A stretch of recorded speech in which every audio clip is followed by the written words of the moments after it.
Hey everyone, it's been over 2 minutes and I haven't been raped yet. Been over 2 minutes and I haven't been raped yet.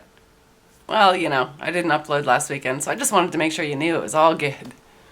Stop playing break free from your chains, to break free from your cage. What we don't want to do is go back to a traditionalist world.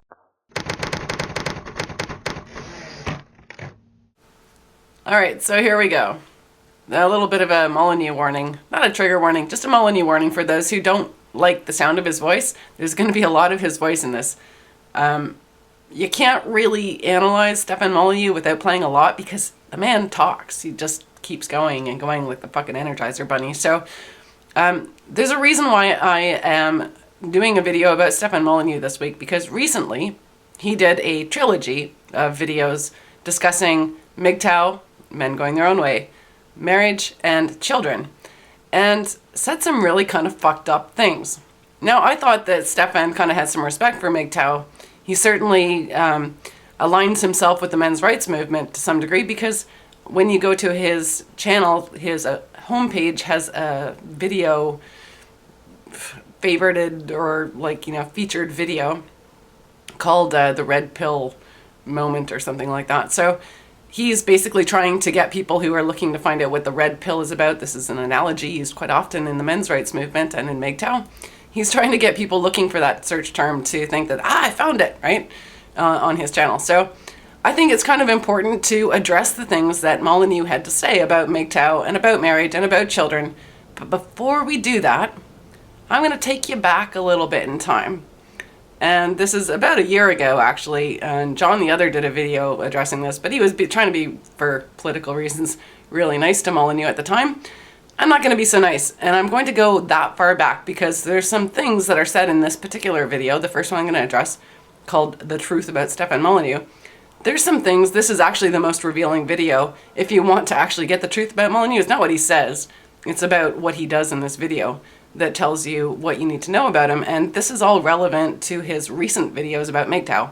This is going to be a really long video because you just can't talk about Molyneux and show the things that he said that drew those conclusions out of you without going through a lot of freaking footage, because he talks a long time. And in fact, this has been a problem for people who are critics of his, because he demands that you show him where he said those words. And picking apart actual words and not the concepts behind the words is a big part of what he does. And of course, when you upload a video every day, and many of those videos are hours long, it's hard for people to go and find the footage. But I'm focusing just on stuff about marriage and MGTOW. And the truth about Stefan Molyneux. They're always... I mean, I don't know if they're trying to be sinister or something, but every now and then, people will say, oh yeah? You think that's the truth about Nelson Mandela? I'd like to see the truth about Stefan Molyneux. Dun, dun, dun.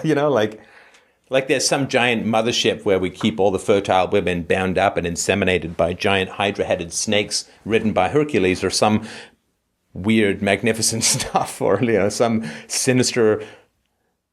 Don't talk about the mothership.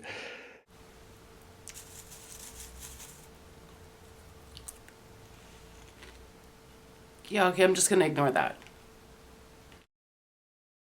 I mean, there's nothing interesting, really. But I will tell you the truth about me, if it's of interest to you. It certainly is what drives me.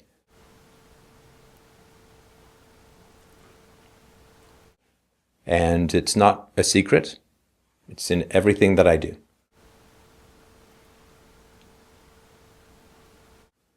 But this is the truth about me.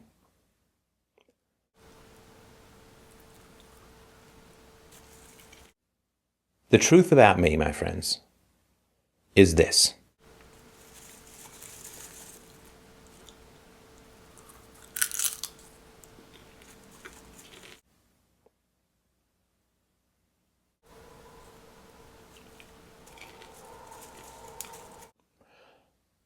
No one who wants to come to the future need be left behind. What? What? Are you kidding me? What? Dude, that's just But I don't like a lot about the Marines. But the one thing I really like about the Marines is no one gets left behind. They even go back for bodies. All right, so those who don't know, Stefan Molyneux's Truth About series deconstructs legends. It puts some reality and some perspective onto the legend of the personality cult behind various famous figures. When it comes to the truth about Stefan Molyneux, he reverses that and he is legend building.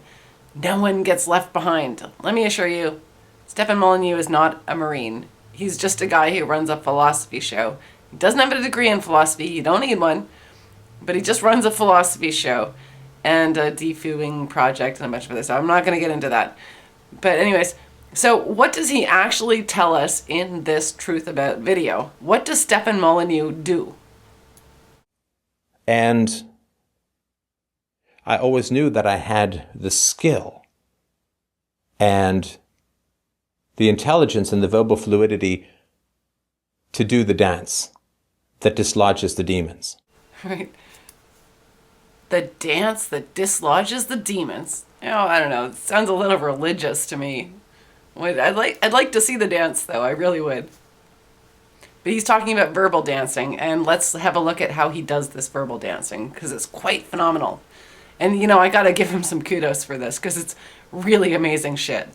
And if you want to see me deconstruct the rest of that video, I'll do so. But it is an old video, so I'm going to just move on. Okay, actually, I just love that dead-eyed stare. And he does this dead-eyed stare thing, and then he also does the smile thing. So join us. Right? Okay, wait. There's one more thing that you need to know about Stefan. When he's talking to MGTOW guys and telling you about reality, you need to know this. To light, to sunshine, to butterflies, to birds with rainbows for wings, and unicorns and all the glorious and great things in life that you think are only myths, but are the only real things there are, in fact. All right, so let's skip ahead. March 19th, 2015. A guy calls in to Stefan's radio show, Freedom Main Radio. It's just saying no to marriage, I think. Yeah, saying no to marriage is the name of the video. The guy calls in and starts out his question with saying, "You're an advocate for marriage." Now I need to apologize in advance. The footage of Stefan's talk in this particular segment, he chose to put an image, or his people chose to put an image of a ring, two wedding rings, one circling the other. Let's say that it's the man's wedding ring circling the other, the woman's wedding ring, doing everything she fucking wants to. And it goes around and around and around in a rather hypnotic way. But it's not like he planned on hypnotizing anybody, because his channel is all about logic and rainbows and unicorns. Most people, including Stefan, advocate committed relationships. Now, Stefan goes into a huge rant saying, "How dare you call me an advocate for marriage?" Now, the initial question also says, why marriage, right? There's a lot of societal pressure on guys to get married. If you want to have kids, you got to get married. And why this contract? Why should it be required? What societal pressure do you see in the realm of marriage at the moment? What societal pressure do you see? Other than you? I feel like my internal ethics or morality makes me feel guilty if I'm with a woman and I think I'm probably not going to marry her. But that... Oh, right. Okay. So hang on. So you feel guilty, and this is why your language is so emotionally manipulative in your question, right? What? Emotionally manipulative language? What emotionally manipulative language is going on? Can you please explain this a little more, Stefan? And I'm not saying this to be hostile or anything. It really is very manipulative language, right? So look at the first sentence, right? Most people, including Stefan, advocate committed relationships, right? That is without context, right? Right. So why do I advocate committed relationships? Just saying I advocate it with no context, with no argument, means that it becomes a jazz versus blues debate. And the reason that it becomes a jazz versus blues debate is it's not a 2 and 2 make 4 debate, right? That's clever. 2 and 2 equals 4 debate? No. You just clarified your argument that you see it as 2 and 2 equals 4, and anyone who disagrees with you is obviously wrong because 2 and 2 does equal 4. 2 plus 2 equals 4. So you're not opening yourself up to debate. You're eliminating any possibility of doing so with this little dance that dislodges the demons. So when you say that I advocate committed relationships without any context, and I'm not saying this to be bitchy or anything, like I'm just pointing out the language that you're using is very manipulative because it's like there's no context to that. Context. Okay, you're about to give us the context, but it's manipulative. He states that you're an advocate for marriage because you say things that promote marriage, which is not really actually that manipulative. And then you say that he can't debate you because it's like, it's not a 2 plus 2 equals 4 debate. What the fuck even? And so here's an example, right? Some doctor just advocates no smoking as opposed to smoking is bad for you, right? You see the difference between the two, right? I mean, that's why I wrote like 4 pages of stuff. I mean, I don't. No, I get it. But the reason that you want to personalize it to me advocating something rather than really there didn't being want to do facts. that. I tried to make that clear in what I wrote. Okay, but you did do it, right? Yeah. Because, and again, I'm not criticizing at all. I'm just, this is hopefully, I'm holding up a clear mirror to your conversation style. Oh my lord. Your conversation style. Now Molyneux's just finished saying you can't attack the person, you have to attack their ideas. And now he's going on about conversation styles. And okay, here's the thing. This is why I'm playing this much of the opening part of this, because what Molyneux does is he puts his callers on the defense all the time. So his main goal with every call that he takes is to make himself the superior and to make the other person the inferior. And the main technique that he employs is to confuse you and to talk in circles. He does the dance that dislodges the demons. And the demons in this case are your ability to stay linear, your ability to keep going forward with the question that you wanted to ask. And he transforms your question into what he wants to talk about. So there's a few instances that I've seen. And I haven't watched a lot of his videos. I did see one where a guy called in and said, what do I do when everybody else around me is really stupid? And for some reason, Molyneux didn't try to get at what's wrong with you? What's wrong with your conversation style? He was like, what's your IQ? And the guy gave him a number, and he just automatically believes him and says, you should come work for me, and I feel just like you, and we're so smart, and So if you're saying something that he can use that makes him feel better about himself, then your conversation style is just not an issue, right? And you don't need to prove anything. You don't need to bring facts to the table.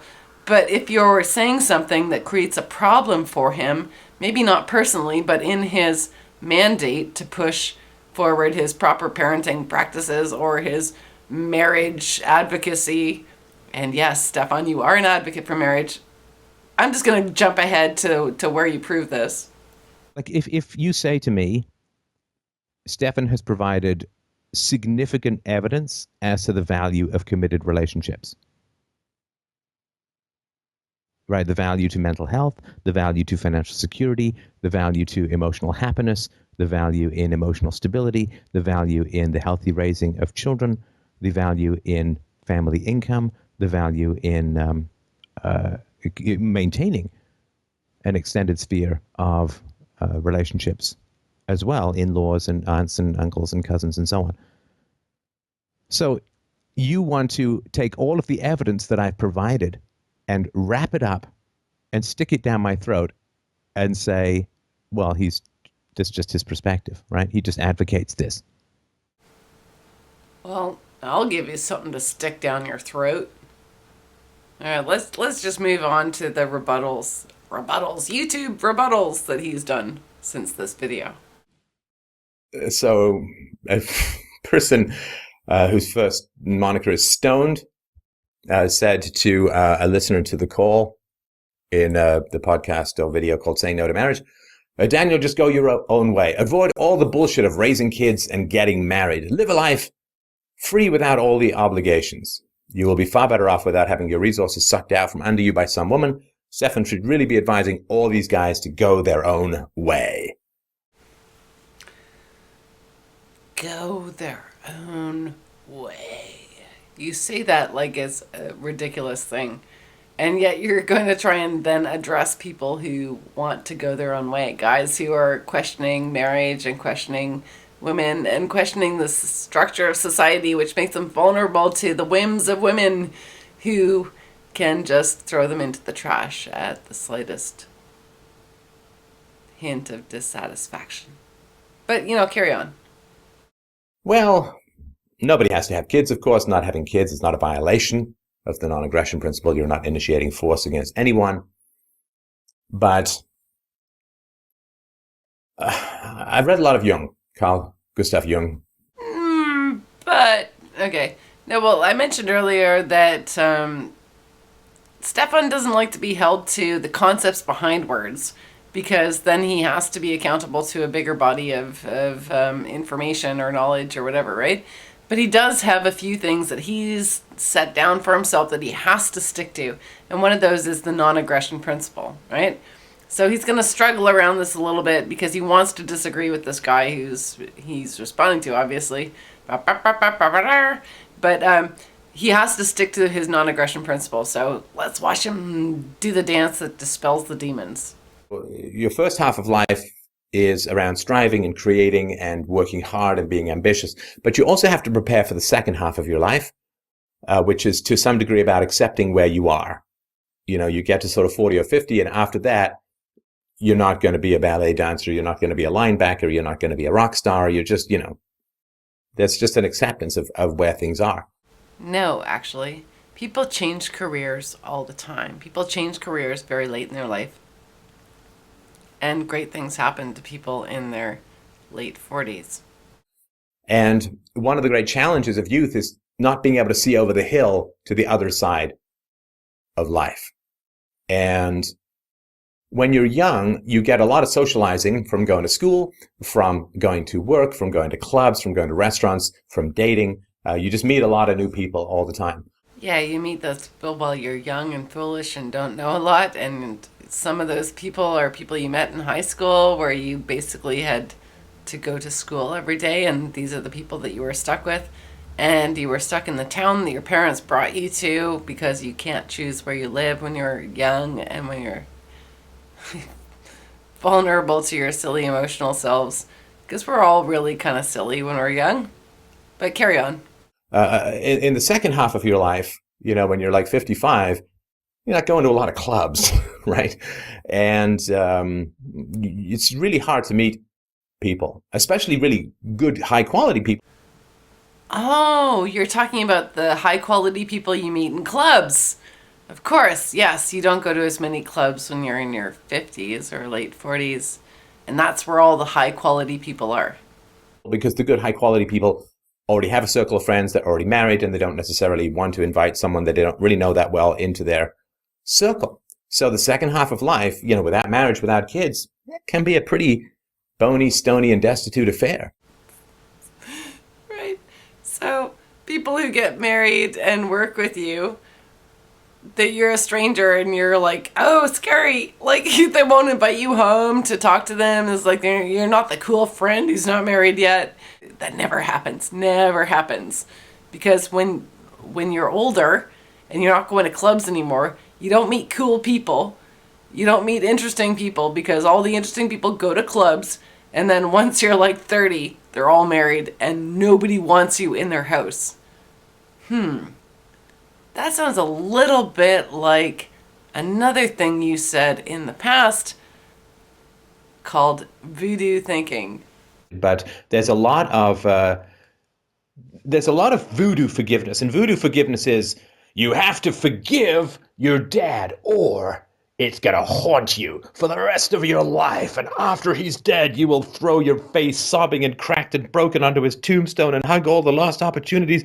Like, they just basically curse you with this Dantean ninth level of regret that is going to happen if you don't just magically forgive someone. And that, I think, it's got the same amount of validity as a voodoo curse. I guess it's true if you believe it, but I don't think it's true in any objective way. So sorry, go ahead.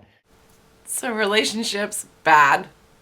Bad if it's family who might actually give you financial support in many instances. And, but, fuck them. But if you're talking about women, then yay, because he's an advocate for marriage, and you should plan ahead, and that chick is absolutely going to be there for you forever. And he knows this because he's magical.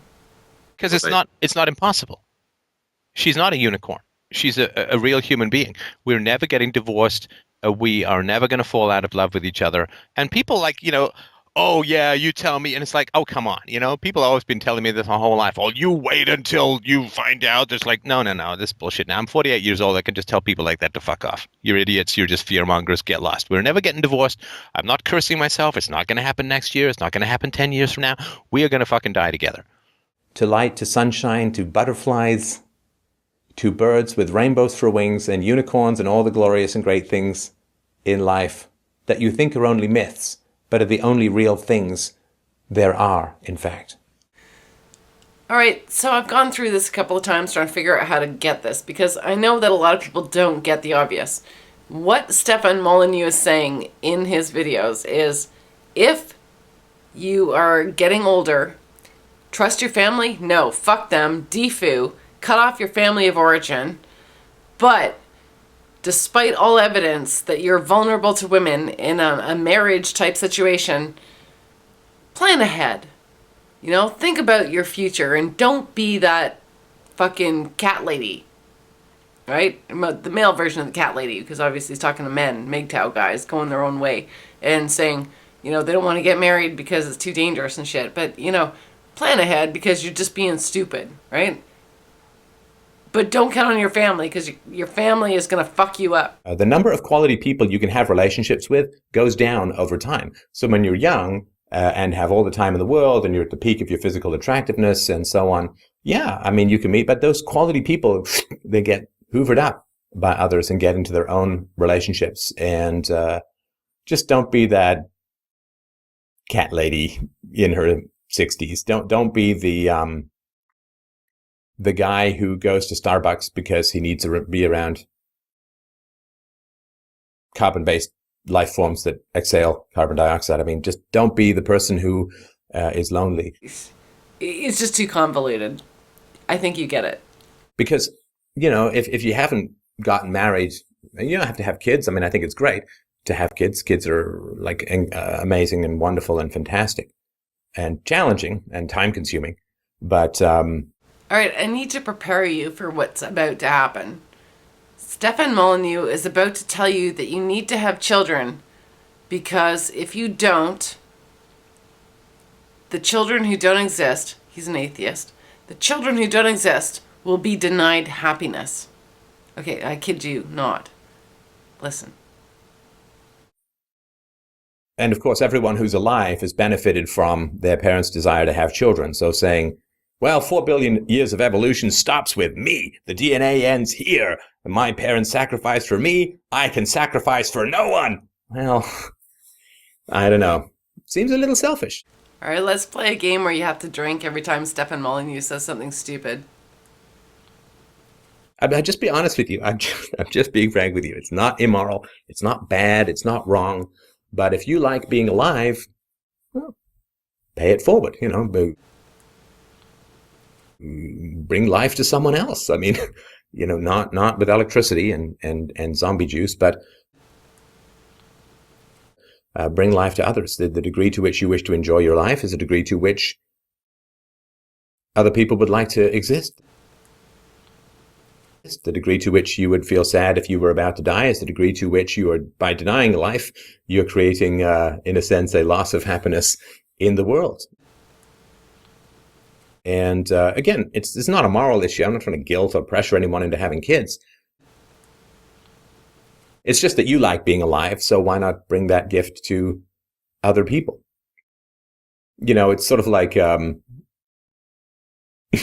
if you're passing a joint I've never smoked marijuana, but with rainbows for wings and unicorns and all the glorious and great things in life that you think are only myths, but are the only real things there are.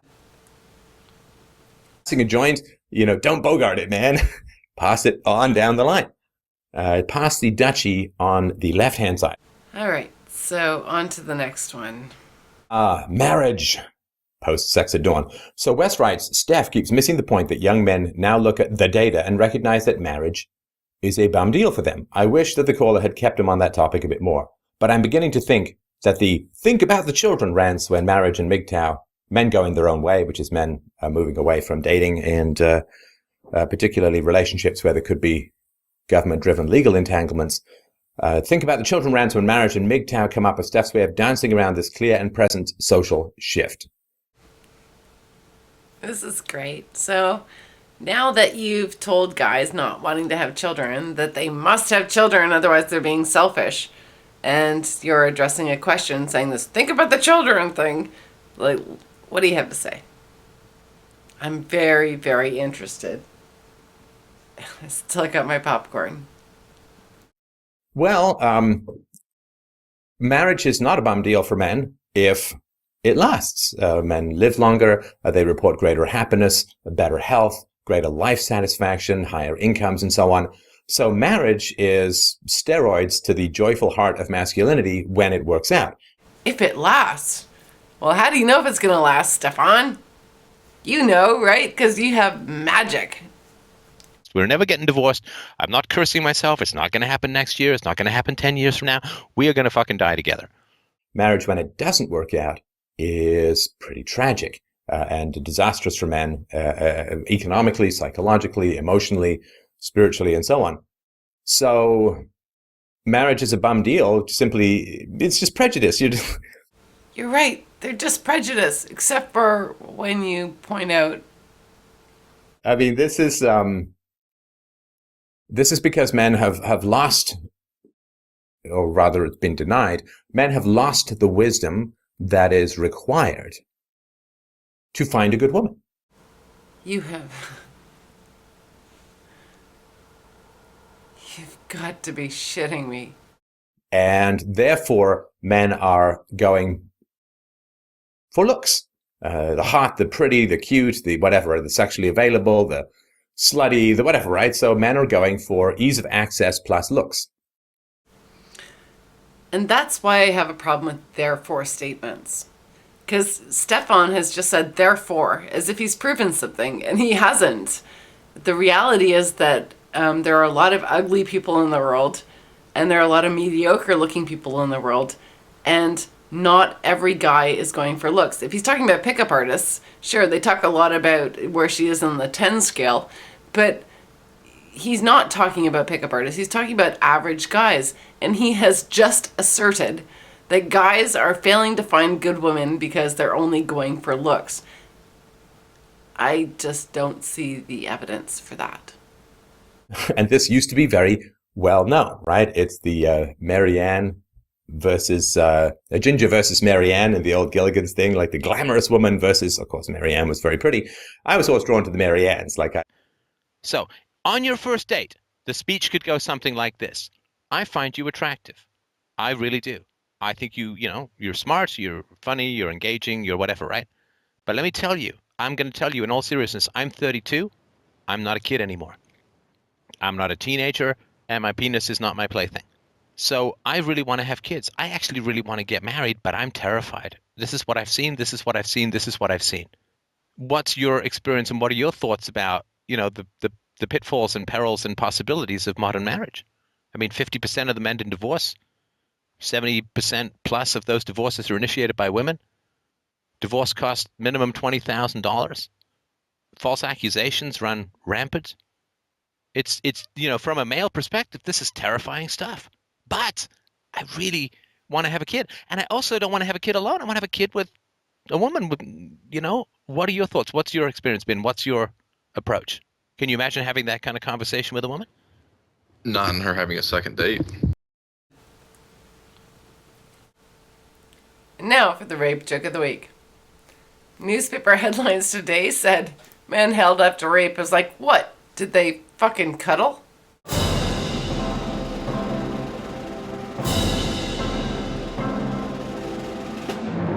To light, to sunshine, to butterflies, to birds with rainbows for wings, and unicorns and all the glorious and great things in life that you think are only myths, but are the only real things there are, in fact.